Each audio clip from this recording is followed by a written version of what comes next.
कुरुक्षेत्र में एक बार फिर से आपका बहुत बहुत स्वागत है। हम कुरुक्षेत्र में चर्चा कर रहे हैं 2024 को लेकर। तमाम पार्टियां आप तैयारियां कर रही हैं और अपना लक्ष्य निर्धारित कर रही हैं। इस पर हम चर्चा कर रहे हैं। खास मेहमान हमारे साथ मौजूद हैं। शमशी आजाद जी हमारे साथ, बीजेपी प्रवक्ता। आपके पास हम आएंगे शमशी जी, लेकिन इस वक्त कपीश जी के पास हम जाएंगे। कपीश जी, आप अपनी बात पहले कंटिन्यू कीजिए। उस वक्त आप अपनी बात पूरी नहीं कर पाए थे। 2024 को लेकर अखिलेश यादव फुल एक्शन में दिख रहे हैं। देखिए, समाजवादी पार्टी 2022 के विधानसभा इलेक्शन में भी पूरी अपनी तीव्रता के साथ, पूरी नीत और नियत के साथ ही, पूरे मुद्दे के साथ, और उसका ये असर रहा कि हम यद्यपि सत्ता नहीं पा सके, लेकिन हमने अपनी 3 गुनी सीटों में इजाफा किया। हमने 13% अपने मत में भी इजाफा किया, और साथ ही साथ आपने देखा होगा कि हमने फिर इको प्रारंभ हो गया।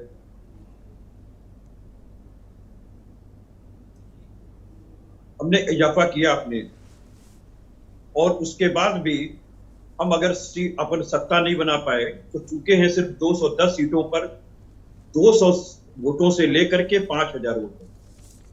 और पार्टी ने इसी के आत्ममंथन और आत्मचिंतन के लिए समीक्षा की और अपने संगठन को उस स्तर पे लाने के लिए एक नवीनीकरण का अमली जामा पहनाने जाए। और आपने देखा कि माननीय राष्ट्रीय अध्यक्ष अखिलेश यादव जी कल पूर्वांचल के दौरे पे थे। इससे पहले हमारे जो निवर्तमान कमेटियां हैं वहां हमारे प्रभारी बना करके भेजे गए हैं। अभी हम लोग एक सदस्यता अभियान चला रहे हैं, और उत्तर प्रदेश के नागरिकों को ज्यादा से ज्यादा हम समाजवादी पार्टी के नियति से और अपनी विचारधारा से जोड़ना चाहते हैं। 22 के लिए आपने गुलदस्ता सजाया था, लेकिन गुलदस्ते के फूल इधर उधर हो गए, कुछ हालांकि बचे उस गुलदस्ते में। ठीक है, ये तो 22 की बात रही, लेकिन 24 के लिए क्या तैयारी है? क्या फिर से कोई गुलदस्ता बनेगा या फिर अकेले तैयारी करेंगे? स्वाति जी, राजनीति जो है वो संभावनाओं की चीज, इसलिए आप देखे होंगे कि गठबंधन एरा में तमाम गठबंधन होते रहे हैं, चाहे यूपीए का हो चाहे एनडीए का हो। एनडीए ने भी 40 दलों से शुरुआत की थी और सिमट करके वो आपकी आवाज नहीं सर क्लियर आ पा रही कपीश जी, इसको दुरुस्त कराने की कोशिश करेंगे। आपको मेरी आवाज मिल रही है? आपकी आवाज हमें मिल रही है। कुछ नेटवर्क इशू है सर, इसको हम क्लियर करा रहे हैं, सही करवा रहे हैं। ठीक है, इस पर क्या कहेंगे शमशी जी? समाजवादी पार्टी भी फुल एक्शन में, लेकिन जिस तरीके से अभी बाय इलेक्शन हुए, खास तौर से समाजवादी पार्टी का गढ़ कहा जाने वाला दो जिले थे, रामपुर की बात कर ले, आजमगढ़ की बात कर ले, वहां पर तो आपने सेंधमारी की, सीधा सीधा फायदा आपको मिला। 2024 को किस तरीके से देख रहे हैं?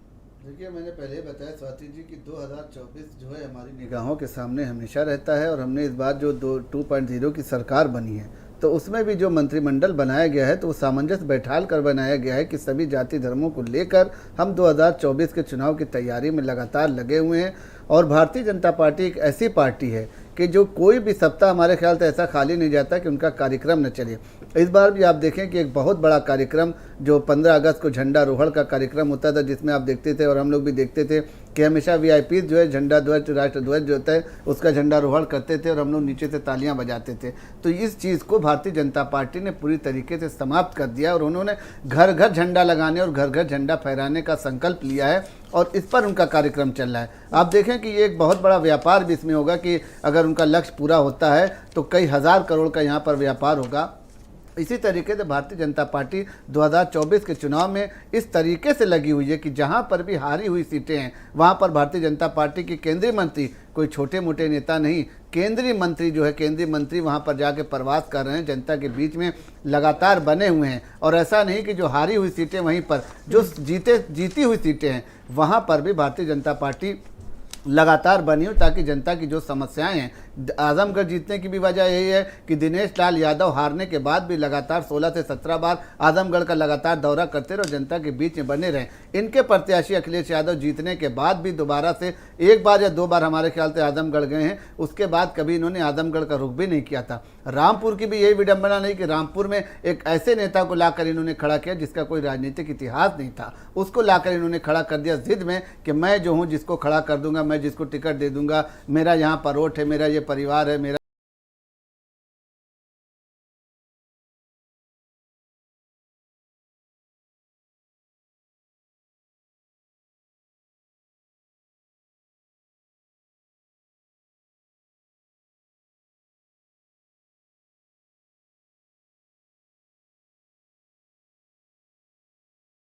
यहाँ पे अधिपति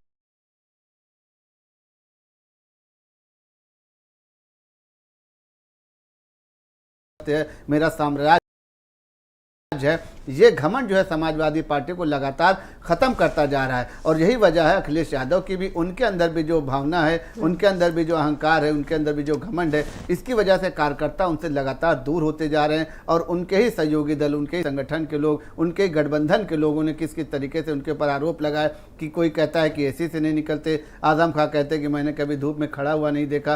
तो इस तरीके की बातें जो हैं, इससे लगता है कि जब गठबंधन दल के नेता, राजभर को आप छोड़ दीजिए, और जो नेता हैं जिन्होंने पहले अलगाव की बात जो करी भी हैं, थी, लेकिन वो अब एक साथ नजर आ रहे हैं। जयंत चौधरी की बात कर लीजिए, केशव देव मौर्य की बात कर लीजिए, वो फिलहाल तो अखिलेश के साथ खड़े हुए नजर आ रहे हैं ना। अखिलेश यादव का ये हमेशा से समीकरण रहा है कि उन्होंने भी कभी किसी नेता को बढ़ने नहीं दिया। अगर जयंत चौधरी का उन्होंने देखा कि कद पश्चिम में बढ़ रहा है तो उन्होंने वहीं पर उनको सीमित रखा। ओम प्रकाश राजभर का देखा कि पूर्वांचल में बढ़ रहा है तो उनको वहीं पर सीमित रखा। लेकिन ओम प्रकाश राजभर को लेकर आपकी पार्टी भी तो कोई रुख नहीं स्पष्ट कर पा रही। नहीं, हम क्यों रुख स्पष्ट करें भाई? हमारी तरफ से तो अभी कोई उनसे गठबंधन के लिए हमने उनसे कोई बातचीत की नहीं है। 2024 में देखा जाएगा, आएंगे तो स्वागत है, नहीं आएंगे तो हमारी विपक्षी भूमिका में रहेंगे। हम क्यों किसी की वजह इसमें झगड़े में अपनी जो है तो बिला वजह के हम उसमें जाके राजनीति करें? ये अगर वो वापसी करेंगे तो क्या आप उनको लेंगे? नहीं, वापसी करेंगे, वो शीर्ष नेतृत्व का काम है, वो बैठक उनका काम है। हम जो छोटे नेता हैं, हम छोटे कार्यकर्ता हैं, उस पर अभी कोई बात नहीं कर सकते हैं। ये उनका मैटर है, वो जाके अपना बात करेंगे। राष्ट्रीय अध्यक्ष जो पदाधिकारी हैं, शीर्ष नेतृत्व है,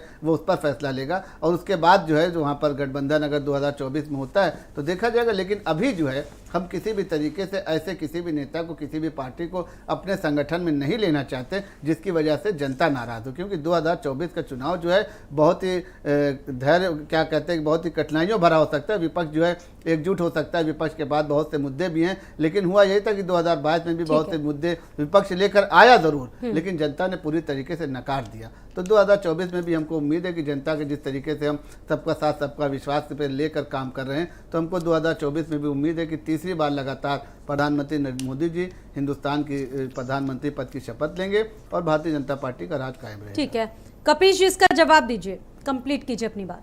देखिए अभी तो ये इतने अभिमान में ही आ गए हैं कि इन्होंने 2 उपचुनाव जो प्रशासन के दम पर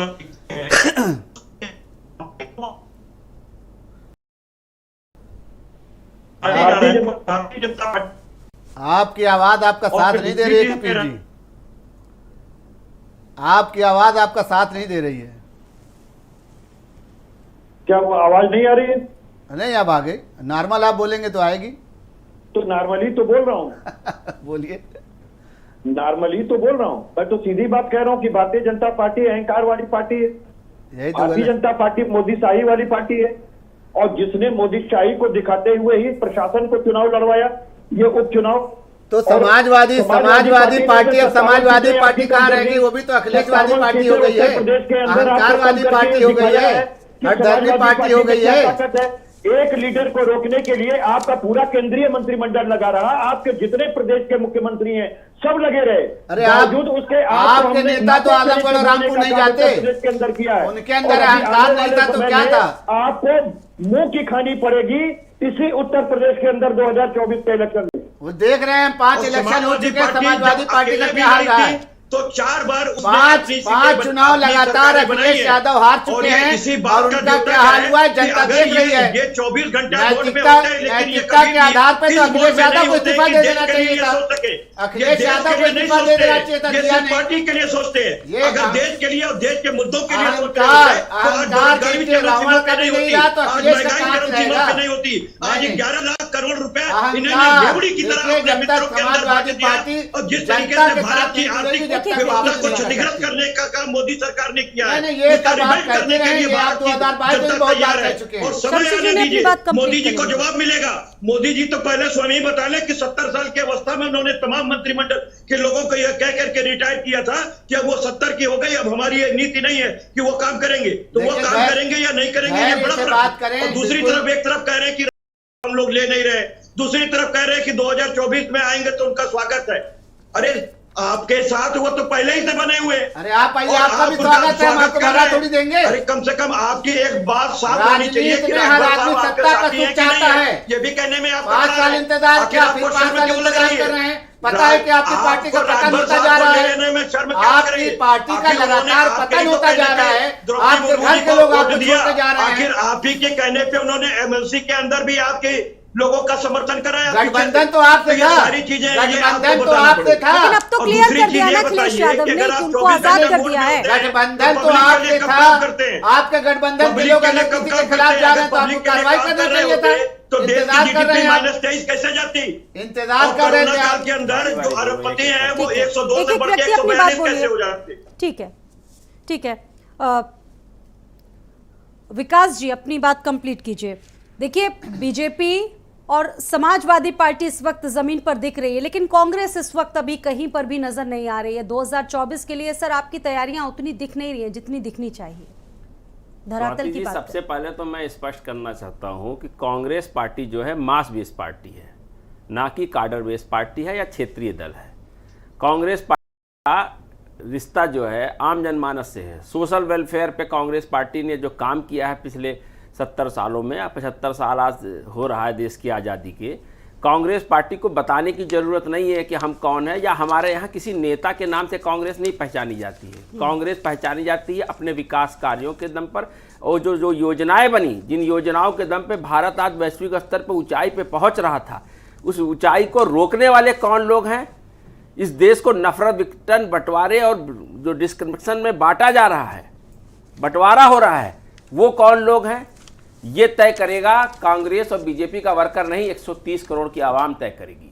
कुछ मुट्ठी भर भाजपा में है, भाजपा की सरकार है, तो मीडिया और तमाम सारा माहौल थोड़ा सा बीजेपी के पक्ष में दिखाई पड़ रहा है।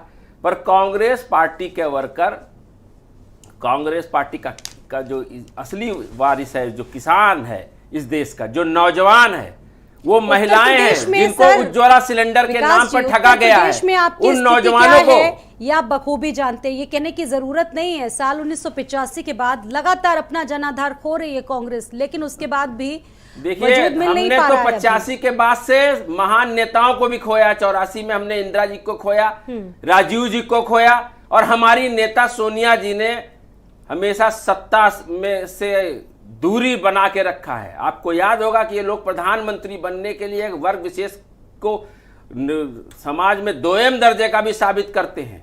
उस महान नेता ने सत्ता को त्यागा है, क्योंकि उस देश की एकता, अखंडता के लिए लोगों ने उन पर विदेशी मूल का आरोप लगाया था, पर उन्होंने कहा ये भारत भारतीयों का है, मैं सेवा करने आई थी, मैं अपने पति के साथ यहाँ आई थी, मैं बहू बन के आई थी, बेटी बन के आई थी, पर आज मैं परिवार की जिम्मेदारी निभाऊंगी, भारत के विकास की जिम्मेदारी निभाऊंगी। वो मुद्दे आप भुना कहाँ पा रहे हैं इस वक्त? ये मुद्दों का आप जिक्र कर रहे हैं, जिन बातों का आप जिक्र कर रहे हैं, क्षुद्र बात आपने कर दिया है मैडम। ये कांग्रेस पार्टी कभी भी त्याग, तपस्या, बलिदान को मुद्दा नहीं मानती है। कांग्रेस पार्टी अपने धर्म का पालन करती है, और वो धर्म का पालन हमारे आदरणीय प्रियंका जी और सोनिया जी करती हैं। 10 साल कांग्रेस की सरकार रही, राहुल जी चाहते रातों रात भारत के प्रधानमंत्री बन जाते। वो तत्कालीन प्रधानमंत्री डॉक्टर मनमोहन सिंह ने उनसे बार बार कहा कि आप प्रधानमंत्री बनिए, पर राहुल गांधी व्यवस्था परिवर्तन की बात करते हैं। राहुल गांधी इस देश के दर्शन और इस देश की परंपरा को कायम रखने की बात करते हैं। राहुल गांधी नौजवानों को एक अच्छा सिस्टम देना चाहते हैं, जहां पर नफरत, विघटन, बंटवारा, ऊंचा नीचा जाति के नाम पर इस देश को बांटा ना गया हो। भारतीय जनता पार्टी ने रोहिणी आयोग बनाया 2017 में, महात्मा गांधी का नाम लेकर बताया। आज अभी हमारे साथी बता रहे हैं तिरंगा की बात कर रहे थे। 51 साल तक तिरंगा का अपमान करने वाले आरएसएस और बीजेपी के लोग आज तिरंगा बांट रहे किस आधार पे? क्योंकि महात्मा गांधी के विचारधारा मजबूत है, कांग्रेस पार्टी की विचारधारा मजबूत है। कांग्रेस की वजह से आज इनको तिरंगे का सम्मान करना पड़ रहा है। तिरंगे का अपमान क्या? लगातार तिरंगे का अपमान कर रहे हैं। 51 साल का रिकॉर्ड है। अपमान किया, एक जगह बताइए। गूगल लाइब्रेरी पढ़िए, आरएसएस की बुक्स पढ़िए। आपको लगता है आरएसएस में आप बहुत ज्यादा सोनिया जी के त्याग की बात कर रहे थे। सोनिया जी ने क्या त्याग किया आप बताएं भाई। अगर त्याग करना होता तो सबसे पहले राष्ट्रीय पद छोड़ती, अध्यक्ष का पद छोड़ती,